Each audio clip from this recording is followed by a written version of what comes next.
a good start can lead you to the success. ناظرین FA یا FSC کرنے کے بعد بہت سے اسٹوڈنٹس کنفیوژن کا شکار ہو جاتے ہیں کہ ان کو اپنی اسٹڈیز کو کنٹینیو کرنا چاہیے یا کوئی جاب کرنی چاہیے، لیکن وہیں پر اگر ان کو انٹرمیڈیٹ کی بیس پر ایک 17 گریڈ کی جاب مل جائے تو مجھے نہیں لگتا کہ کوئی بھی اس کو ریفیوز کرے گا۔ جی ہاں، ISSB یعنی کہ انٹر سروسز سلیکشن بورڈ یہ ایک ایسی اپرچونٹی ہے جس کو اویل کر کے آپ ایک 17 گریڈ کے آرمی آفیسر بن سکتے ہیں، وہ بھی FA یا FSC کے بیس پر۔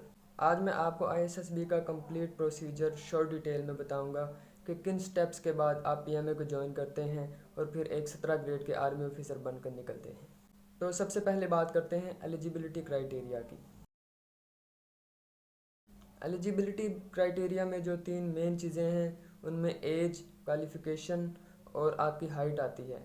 آپ کی ایج 17 سے 21 سال کے درمیان ہونی چاہیے، آپ کے FA یا FSC میں 60% یا اس سے ابو مارکس ہونے چاہیے، اور آپ کی ہائٹ 5.4 ہونی چاہیے۔ سب سے پہلا سٹیپ جو آپ لیتے ہیں وہ ہوتی ہے آپ کی رجسٹریشن۔ جب بھی پاکستان ملٹری اکیڈمی میں کوئی بیچ پاس آؤٹ ہونا ہوتا ہے تو اس سے چند ماہ قبل ہی تمام کینڈیڈیٹس کی رجسٹریشن کا پروسیس شروع کر دیا جاتا ہے اور آپ خود کو جوائن پاک آرمی کی آفیشیل ویب سائٹ پہ رجسٹر کرواتے ہیں۔ رجسٹریشن کے بعد جوائن پاک آرمی کی آفیشیل ویب سائٹ پہ آپ کو ایک ڈیٹ دی جاتی ہے اور اس ڈیٹ پر آپ کا ایک انیشیل CBT یعنی کہ ایک کمپیوٹر بیس ٹیسٹ ہوتا ہے۔ اس میں آپ کے 3 طرح کے ٹیسٹس ہوتے ہیں۔ سب سے پہلے آپ کا انٹیلیجنس ٹیسٹ ہوتا ہے، اس کے بعد آپ کا انگلش ٹیسٹ ہوتا ہے اور لاسٹ پہ آپ کا اکیڈمک ٹیسٹ ہوتا ہے، اور یہ ٹیسٹ ناک آؤٹ کی بیس پر ہوتے ہیں، یعنی کہ اگر آپ کا ایک بھی ٹیسٹ فیل ہوا تو آپ ڈسکوالیفائی ہو جائیں گے، آپ کو 1 سال یا 6 ماہ کا انتظار کرنا پڑے گا۔ اس کے علاوہ اسی دن ہی آپ کا ایک انیشیل میڈیکل کیا جاتا ہے جس میں فلیٹ فٹ اور نوکنگ نیز چیک کیے جاتے ہیں۔ انیشیل CBT کے بعد آپ کو فزیکل ٹیسٹ کے لیے ایک ڈیٹ دی جاتی ہے اور اس ڈیٹ کو آپ کا ایک فزیکل ٹیسٹ ہوتا ہے جس میں آپ کو 1 مائل کرنا ہوتا ہے، آپ کو پش اپس کرنے ہوتے ہیں، چن اپس اور سٹ اپس بھی کرنے ہوتے ہیں۔ پش اپس میں آپ کو 20 سے 25 پش اپس کرنے ہوتے ہیں، سٹ اپس میں آپ کو 15 سے 20 سٹ اپس کرنے ہوتے ہیں، اور چن اپس میں آپ کو تقریباً 3 یا 4 چن اپس کرنے پڑتے ہیں، جس کے بعد آپ اگلے مرحلے کے لیے کوالیفائی کرتے ہیں۔ فزیکل ٹیسٹ کے بعد آپ کو تھوڑا سا انتظار کرنا پڑتا ہے اور تقریباً 1 ماہ بعد آپ کو ایک ڈیٹ دی جاتی ہے اور اس ڈیٹ کو آپ کا ایک انیشیل انٹرویو ہوتا ہے۔ آپ کا انٹرویو پاکستان آرمی کے آفیسرز کرتے ہیں اور سائیکولوجسٹس بھی اس میں موجود ہوتے ہیں۔ اس انٹرویو میں آپ کی پرسنالٹی کو اوورآل جج کیا جاتا ہے۔ اس کے علاوہ سائیکولوجیکلی اور کچھ جنرل نالج پر بھی بات ہو سکتی ہے، تو آپ کو بہت زیادہ پریپریشن کر کے جانے کی ضرورت ہے تاکہ آپ وہاں جا کر پھنس نہ جائیں۔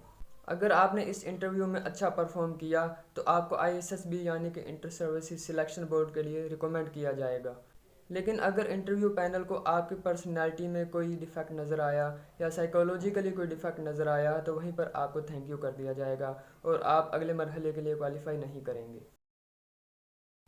انٹرویو کے بعد آتا ہے ایک بڑا مرحلہ یعنی کہ ISSB۔ انٹرویو کلیئر کرنے کے کچھ دن بعد آپ کو ایک لیٹر موصول ہوتا ہے ISSB کی جانب سے، اور اس پر آپ کو ایک ڈیٹ دی جاتی ہے کہ آپ اس ڈیٹ سے اس ڈیٹ تک اپنا ISSB فلاں جگہ پر اٹینڈ کریں۔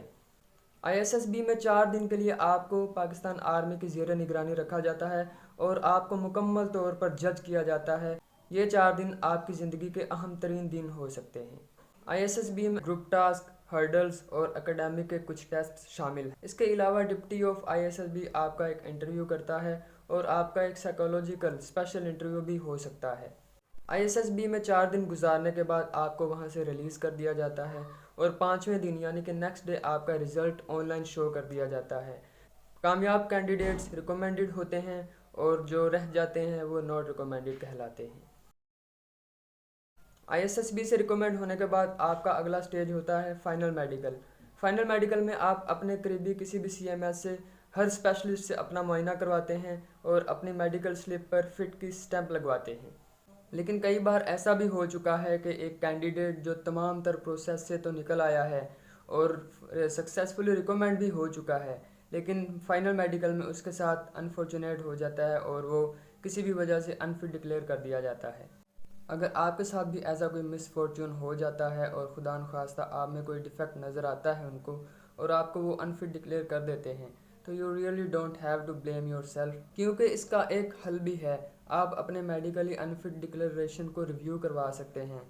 راولپنڈی جی ایچ کیو میں ایک میڈیکل بورڈ بیٹھتا ہے اور وہ دوبارہ سے آپ کا چیک اپ کرتا ہے، اور میں پرسنلی بہت سے ایسے کینڈیڈیٹس کو جانتا ہوں جن کو میڈیکلی انفٹ کر دیا گیا تھا، لیکن بعد میں انہوں نے ریویو کروایا اور آج وہ میجر اور کیپٹن کی پوسٹ پر فائز ہیں۔